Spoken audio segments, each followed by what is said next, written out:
আমেরিকার সেন্ট্রাল কমান্ডের পক্ষ থেকে ইরানের ভিতরে প্রবেশ করে টানা 5 ঘন্টা ধরে বোম বর্ষণ করা হয়েছে, যাতে ক্ষতিগ্রস্ত হয়েছে ইরানের কিছু প্রমুখ শহর, যেগুলি হলো বুসাহার, জাবাহার, জাস ও বন্দর আব্বাস। এই শহরগুলি প্রচণ্ড পরিমাণে ক্ষতিগ্রস্ত হয়েছে এবং অপরদিকে আমেরিকার মিসাইল দ্বারা ইরানের কিস দ্বীপ থেকে শুরু করে বালুচিস্তানের সীমানা পর্যন্ত প্রচণ্ড পরিমাণে মিসাইল বর্ষণ করা হয়েছে, বা এক কথায় বলা যেতে পারে মিসাইলের তাণ্ডব করা হয়েছে ইরানের উপর। আমেরিকা ইরানের সেই সকল সৈন্য জায়গাগুলিতে হামলা করছে যেখানে আমেরিকা এবং ইসরায়েলের গুপ্তচর সংস্থারা মনে করছে যে এই সকল সৈন্য ঠিকানাগুলিতে ইরানের ড্রোন এবং মিসাইল মজুদ থাকতে পারে। সেই সকল জায়গাগুলিতে আমেরিকা মিসাইল দ্বারাই সম্পূর্ণরূপে নষ্ট করে দিয়েছে ইরানের। আমেরিকার সেন্ট্রাল কমান্ডের পক্ষ থেকে দেওয়া তথ্য অনুযায়ী এখন পর্যন্ত 50,000 আমেরিকান সৈন্য ইরানের পার্শ্ববর্তী দেশে অবস্থিত রয়েছে। আমেরিকার প্রেসিডেন্টের আদেশ পেলে তারা যে কোনো মুহূর্তে ইরানের উপর সম্পূর্ণরূপে হামলা করতে তারা প্রস্তুত।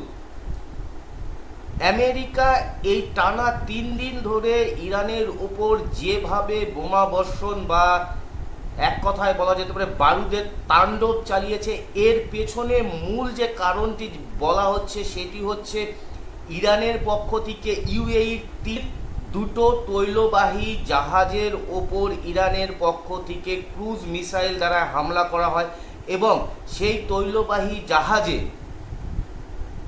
একজন ভারতীয় নাবিক নিহত হয়েছে এবং আহত প্রায় 5 থেকে 6 জন নাবিক। এবং আমেরিকার রাষ্ট্রপতি সাম্প্রতিক একটি টিভি শোতে সাক্ষাৎকার দেওয়ার সময় তিনি ঘোষণা করেছেন যে আমেরিকা ইরানের ওপর এবার সবচেয়ে ভয়ঙ্কর হামলা চালাবে, যেটা ইরানের ইতিহাসে এতদিন পর্যন্ত আমেরিকার পক্ষ থেকে সেই হামলা চালানো হয়নি। এবং ইরান আমেরিকার এখন কিচ্ছু করতে পারবে না, এইটি দাবি করেছেন আমেরিকার প্রেসিডেন্ট ডোনাল্ড ট্রাম্প। তাহলে মোটের উপর এমন একটি পরিস্থিতি গোটা মধ্যপ্রাচ্যে সৃষ্টি হয়ে গেছে, যে কোনো মুহূর্তে এই যুদ্ধ তো বড় আকার ধারণ করেই নিয়েছে। কালকের ভিডিওতে আমি বলেছিলাম এই যুদ্ধের মূল উদ্দেশ্য হচ্ছে হরমুজ প্রণালী কার কন্ট্রোলে থাকবে।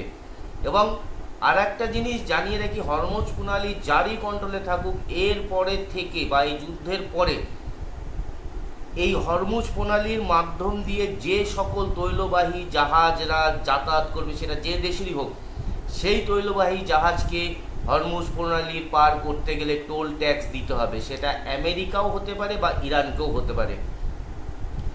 এর আগে যেরকম ফ্রি ছিল, এখন সেই কোনো ব্যাপার নেই। এখন আপনাকে সম্পূর্ণরূপে টোল ট্যাক্স দিয়েই তারপরে হরমুজ প্রণালী পেরোতে হবে।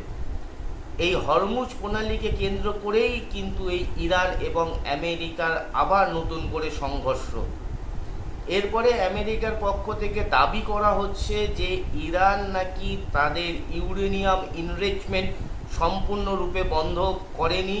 ইরান এখনও যে পরিমাণে ইউরেনিয়াম ইরানের হাতে রয়েছে, তারা পরমাণু বোমা বানাতে সক্ষম, এটা আমেরিকার ধারণা। এবং আগামী দিনে তারা, আমেরিকা বলছে, ইরানের সেই সকল পরমাণু পরীক্ষা কেন্দ্রগুলি রয়েছে যেটা আমেরিকার র্যাডারে রয়েছে, সেই সকল জায়গাগুলিতে আমেরিকার পক্ষ থেকে বাংকার ব্লাস্টার বোমা দিয়ে হামলা করা হবে এবং ইরানের যাতে কোনোভাবেই নিউক্লিয়ার বোমা তৈরি করার যে পরীক্ষা সেটা যেন সফল না হয়, এটাই আমেরিকা বারবার বলছে। তো এই বিষয়টা নিয়ে আপনারা কী ভাবছেন? ইরান এবং আমেরিকার যে যুদ্ধ আছে 3য় দিন, এবং আমেরিকার প্রেসিডেন্টের পক্ষ থেকে ঘোষণা করা হয়েছে যে টানা আরও 2 দিন আমেরিকা ইরানের উপর আরও ভয়ঙ্কর হামলা করবে।